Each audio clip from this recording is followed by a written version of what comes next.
Je veux pas dire c'est comme, c'est une arme parce qu'il a tué mon neveu. C'est une arme. En 2 mois, les attaques de molosses ont fait 3 morts en France. À chaque fois, dans un cadre familial. Sauf à Bobigny. En fait, ce dernier drame met en lumière la question des chiens de vigile.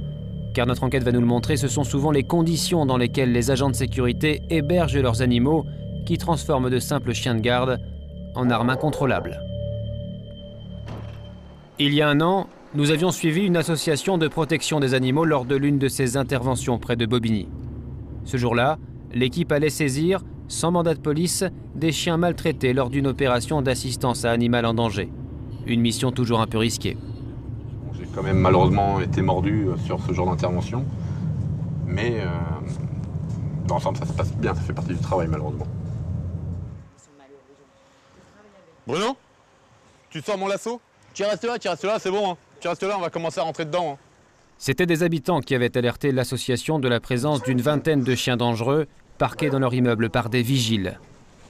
Au bout du couloir, Arnold Delhomme, le chef de l'équipe, découvre un chenil clandestin. Comment que les chiens soient pas agressifs? Oui, t'es beau toi. Un ici, un berger, tu as l'air sympathique. On a un autre ici, un autre ici, un autre ici. Bon, c'est bon, on va voir, vous en avez aussi au premier étage, qui sont sur les parties. Ces chiens sont les outils de travail d'agents de sécurité. Ils sont parqués des heures durant, comme lions en cage. Oh, bah t'es mignon, toi! Oui.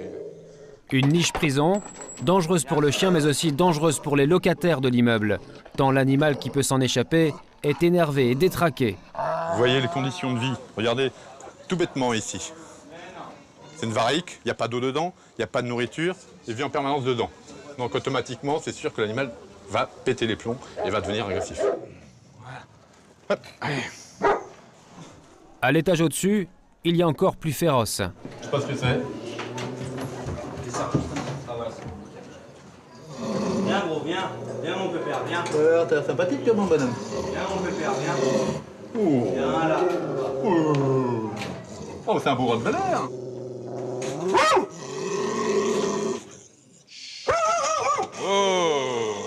Oh, t'es mignon toi, hein? Oh, un peu de mal à pied. Et ce genre de conditions là? Ah bah là, que dire de mieux? Dans une cage, dans le noir, avec les odeurs.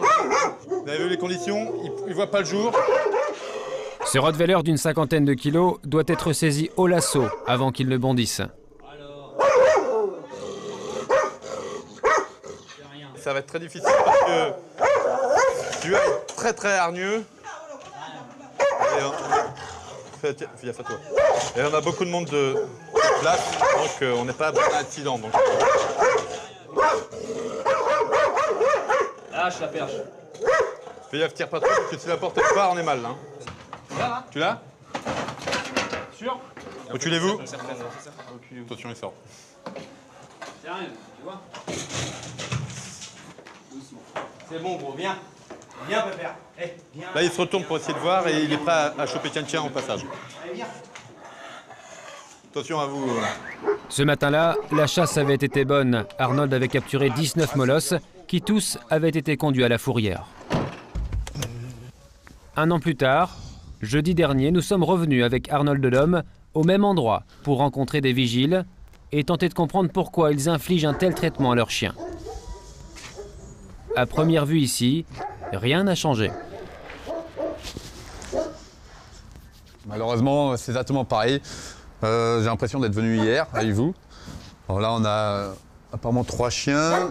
Là, 4 cages. Je ne sais pas si elles sont toutes pleines, mais au moins on a 4 cages. Là, on a un berger. Au total, une quinzaine de molosses sont enfermés dans ces cages.